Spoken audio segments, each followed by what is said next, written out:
Cultivo de canola em Santa Catarina. A atividade começa a despontar no oeste do estado e com inúmeras possibilidades comerciais. Na nossa vitrine técnica tem um produtor especialista na planta. No quadro Epagre na Cozinha, aprenda a fazer o bolo de erva mate, uma delícia que valoriza um dos produtos mais reconhecidos da região do Planalto Norte Catarinense. Olá, sejam bem-vindos! Está no ar o SC Agricultura, o programa de TV nacional da Epagre. Suas sementes geram óleo comestível, óleo para biocombustíveis, gera ração proteica para a criação animal e também é excelente para rotacionar culturas como trigo, soja e milho. Além disso, é uma eficiente planta de cobertura do solo, alimenta abelhas durante todo o inverno, reduz problemas fitossanitários das lavouras e, se não bastasse, ainda embeleza a paisagem com sua cor amarelo vibrante. Estamos falando da canola, a terceira oleaginosa mais produzida no mundo. Nós visitamos uma propriedade no oeste catarinense para entender melhor todos os benefícios e potencialidades desse vegetal. Acompanhe no quadro Vitrine Técnica.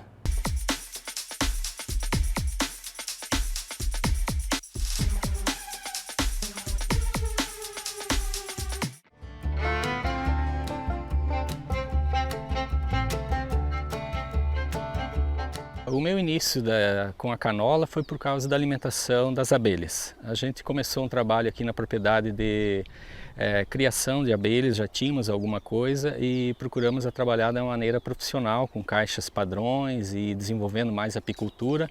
Fiz vários cursos de capacitação, para aprender a lidar com a apicultura, gostei muito, me apaixonei pela apicultura e aí a gente foi estudar o problema da alimentação no inverno, porque a abelha no inverno, como aqui na nossa região, na altitude tem geada, as folhas secam, não tem floração. O sul inteiro do país, praticamente não tem alimento no inverno. E a canola é um excelente alimento para as abelhas. Ela possui muito néctar e muito pólen e néctar também. Tem os dois, energia e proteína.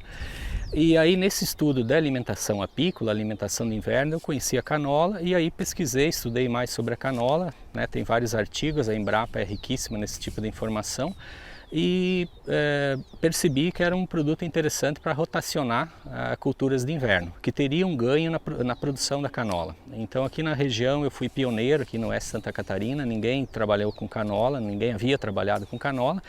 Então, por causa das abelhas, descobrimos a canola e aí comecei a plantar e vender o grão a nível comercial.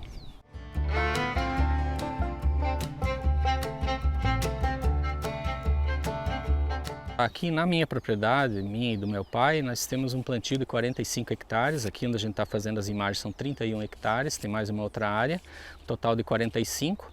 E Faxinal dos Guedes hoje já responde com em torno de uns 260, 270 hectares de canola. Faxinal e Xanxerê, para ser bem exato. Temos 7 produtores, esse ano eu reuni um grupinho de 7 produtores e já chegamos num volume aí de quase 300 hectares de plantio. No Mato Grosso, mais a região do Mato Grosso do Sul, 2.600 hectares. No Paraná, 4.200 hectares. Santa Catarina, em torno de 300. Como eu falei, só na nossa micro-região aqui, 200 e pouco, então é em torno dos 300 hectares em Santa Catarina.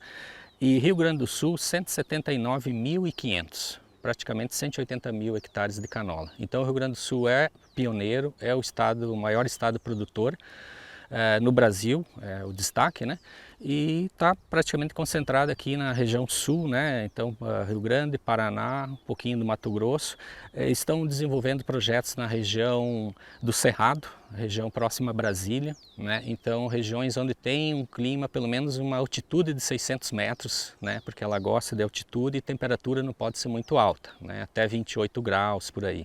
Então eles também estão experimentando, fazendo algumas lavouras experimentais nessas regiões. Mas o sul do Brasil é fantástico para a produção de canola.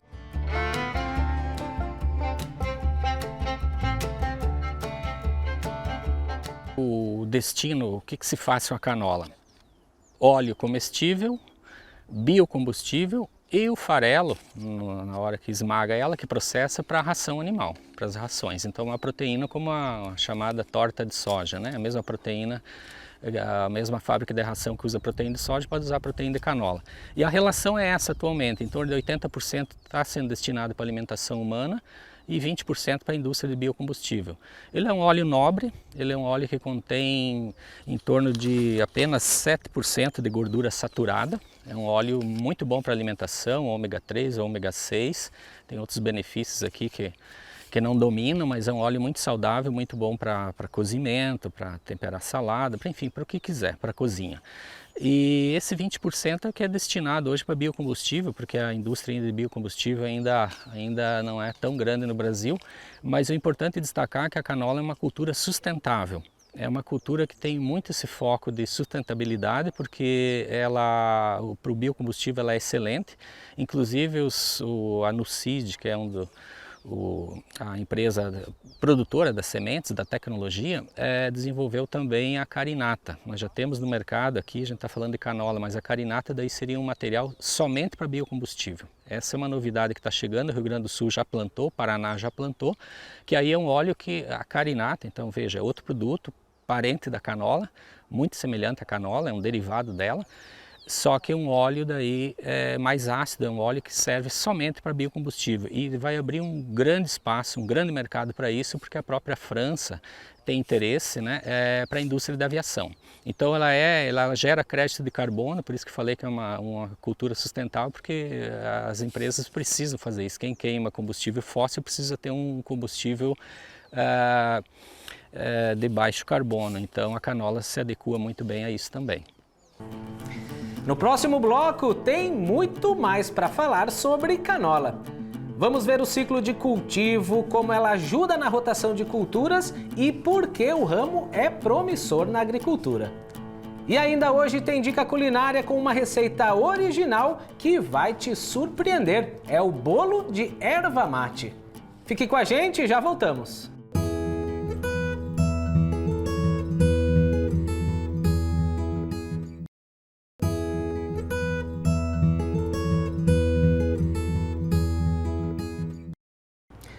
Estamos de volta e vamos à segunda parte do quadro especial falando sobre a canola. Hora de conhecer o ciclo de cultivo, sua utilidade na rotação de culturas e as potencialidades desse segmento.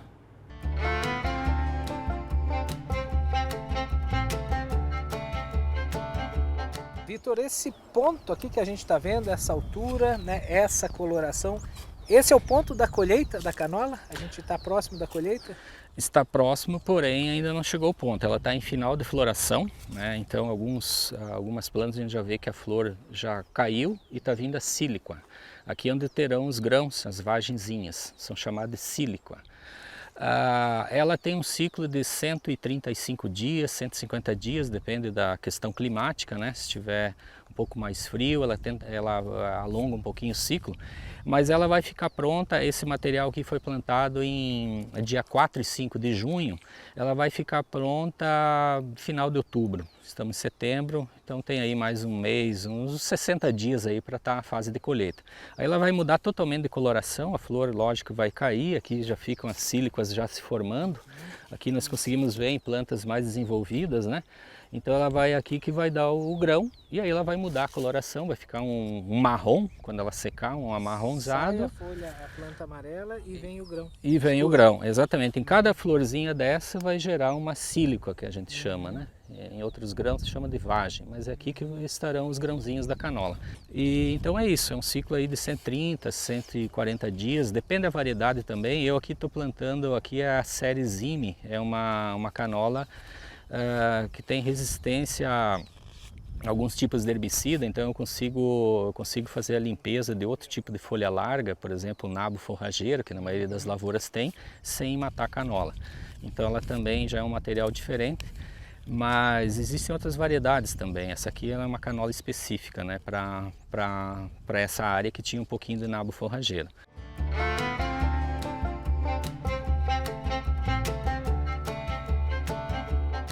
uma política já que a indústria tem, até para atrair os produtores, ela paga bem, eu diria, em torno de 90%, 95% do preço da soja, a cotação do dia. Então o produtor entrega lá na fábrica, no Rio Grande do Sul, e aí a cotação da região da soja. E o cara não precisa vender já de imediato, ele pode até depositar o grão, como os agricultores estão acostumados com as cooperativas, com os compradores, né, e venda no momento que ele achar mais oportuno, que tiver uma melhor cotação. Mas a cotação é sempre balizada no soja e a fixação do preço no dia, então é feita em torno de 3 empresas lá, a própria indústria tem essa cotação da região e ela vai pagar, como eu disse, depende do contrato, 90% a 95% do valor da soja. Ela fica atrativa, fica lucrativo. Então ela tem um custo de implantação baixo, então comparando com outras culturas de inverno, ela dá uma lucratividade aí tranquila. Eu ano passado consegui tirar R$1.000 por hectare de lucro, R$1.000 limpo. Ela não é competidora com o trigo, pelo contrário, eles são aliados, porque deve se rotacionar todo inverno essas culturas. Um ano canola, outro ano gramínea. Trigo, aveia, azevém ou quem mexe com mix de plantas, fica à vontade para fazer outro trabalho também. Então, mas o fato que para trabalhar em áreas que tem todo ano trigo, não pode ficar repetindo sempre a mesma cultura. Assim como a canola não é recomendada repetir ano após ano, é sempre para dar um intervalo no mínimo de um ano. Então é rotacionando. Então por isso que ela com o trigo são aliados. Trigo num ano, canola no outro. Só que ela tem, como eu disse no início, ela tem um custo menor de implantação, né, do cultivo, ela fica mais barata e um manejo mais fácil também. Vai fazer 2, 3 tratamentos, depende do ano. Não é um manejo tão complexo, fácil de fazer e muito tranquilo trabalhar com essa cultura. A gente usa as mesmas máquinas, a mesma plantadeira de soja, os mesmos equipamentos, a mesma colheitadeira, então é mais uma opção para o agricultor, como opção de cultura de inverno.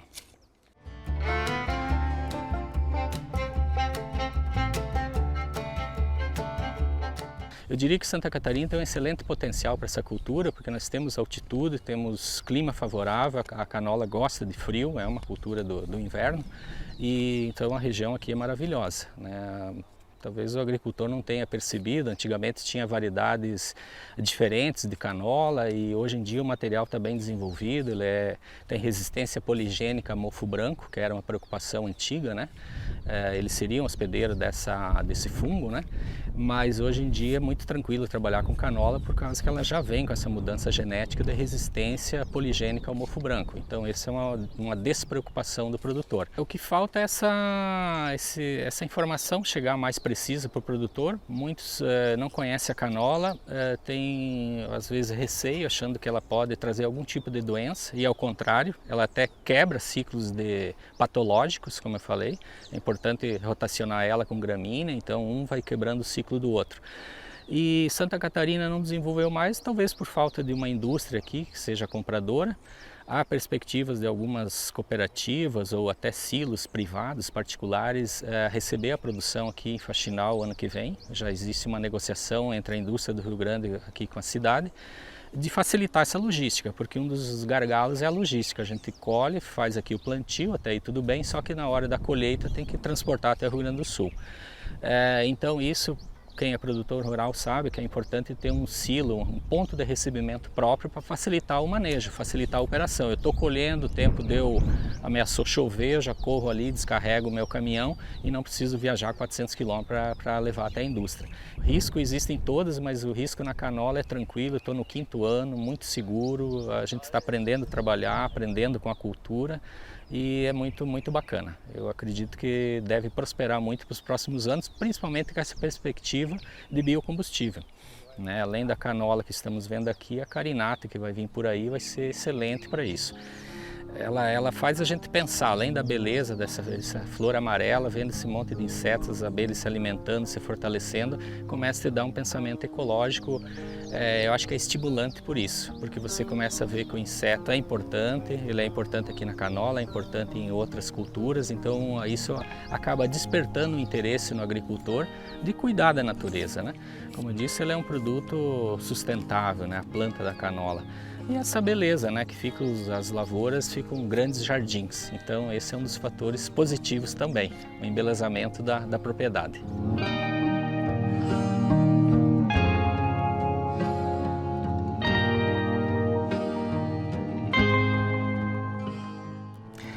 A seguir, tem SC Agricultura na cozinha com o passo a passo do bolo de erva mate. Uma receita para lá de surpreendente e regional que deixa a mesa mais colorida. Os detalhes depois do intervalo, não saia daí.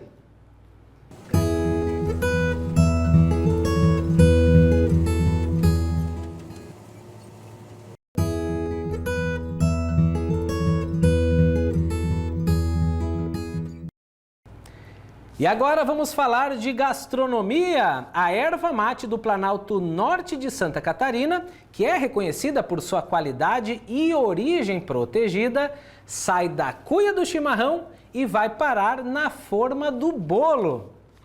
É isso mesmo, veja agora o passo a passo do bolo de erva mate. Uma receita muito original, surpreendente e regional, que deixa a mesa do seu café ainda mais colorida e saborosa.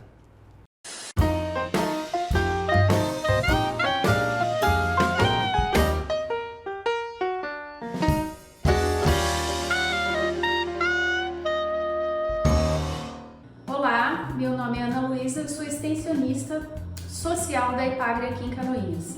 E hoje a gente vai partilhar com vocês a receita de um bolo de erva mate. Essa receita, na verdade, ela foi elaborada por conta da promoção do IG da erva mate, da indicação geográfica da erva mate. Então, o nosso objetivo era divulgar cada vez mais o produto local, né?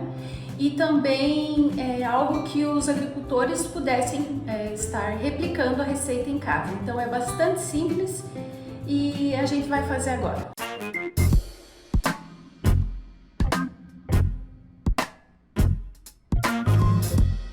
Então, nós temos aqui os ingredientes. São 4 ovos, separado a clara das gemas. Nós temos 1 xícara de óleo, 3 colheres rasa de erva mate peneirada, 1 xícara de leite, 1 xícara de açúcar, 2 xícaras de farinha de trigo e 1 colher de fermento em pó.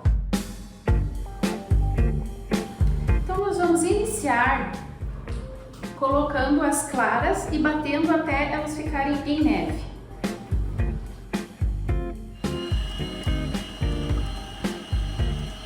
Então pronto, agora a gente já está com as nossas claras em neve e a gente vai reservar. Então agora a gente vai bater as nossas gemas com o açúcar, até ficar bem homogêneo.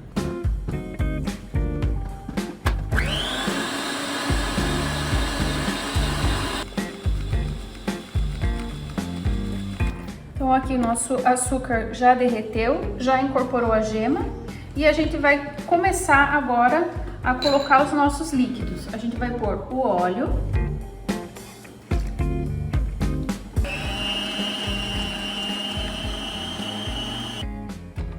agora a gente vai incorporar, intercalar o leite e a farinha de trigo. Pode ser a metade do leite e a metade da farinha de trigo.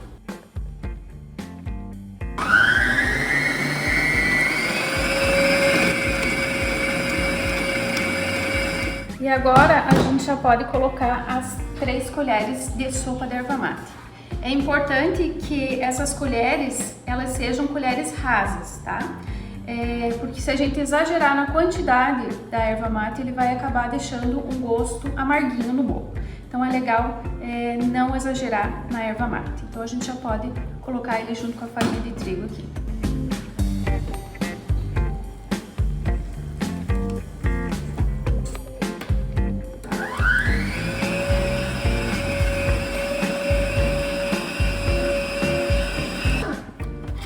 Então a gente já está com os ingredientes agora do nosso bolo homogeneizados. E agora a gente vai incorporar aqui o fermento e as claras em neve.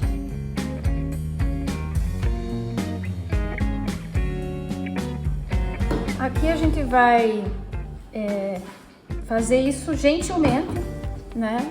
Não precisa bater. porque agora a gente está incorporando ar aqui na nossa massa. Ele vai deixar o bolo leve, o bolo macio.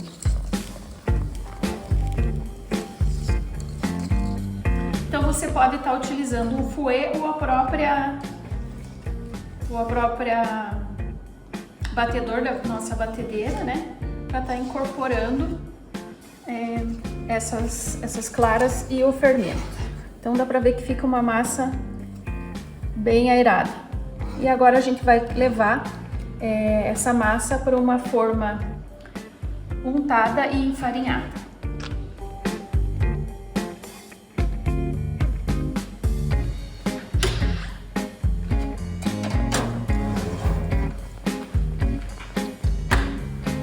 Então, o forno ele está a 180 graus e o nosso bolo vai ficar aqui de 35 a 40 minutos. Isso também varia muito do forno, né?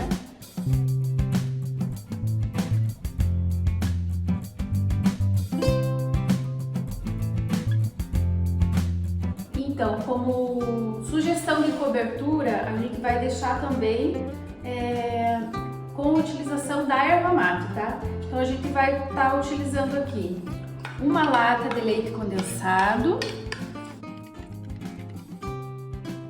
uma colher rasinha da erva mate e agora a gente vai adicionando aos poucos o limão.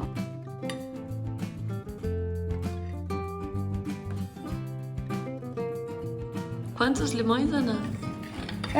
É a quantidade até dar o ponto dele engrossar.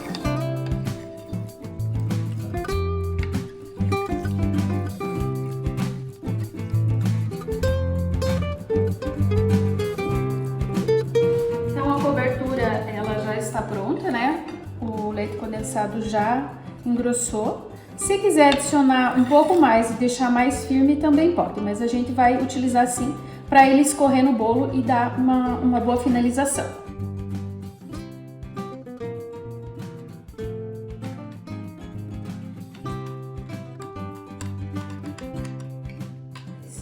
Quando a gente vai degustar, ele vai ter um sabor incomparável, né? Ele não vai ter o sabor do chimarrão. Assim como um bolo de cenoura, a gente vai comer e ele não vai ter o gosto de cenoura, ele vai ter gosto de bolo de cenoura. E o bolo de erva mate é assim, é um sabor incomparável. Eu espero que vocês façam, que vocês curtam e que vocês gostem e valorizem o produto da nossa terra.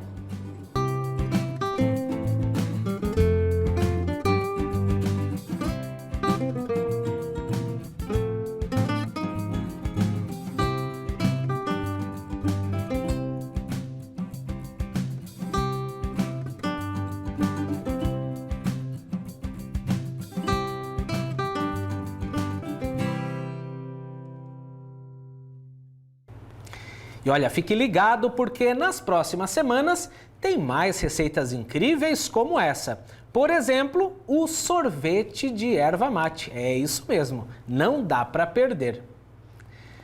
Essa edição do SC Agricultura está terminando. Para rever os nossos vídeos e buscar mais assuntos, acesse youtube.com/epagretv. Fique sempre bem informado com as notícias do agro, seguindo as contas oficiais da Epagre.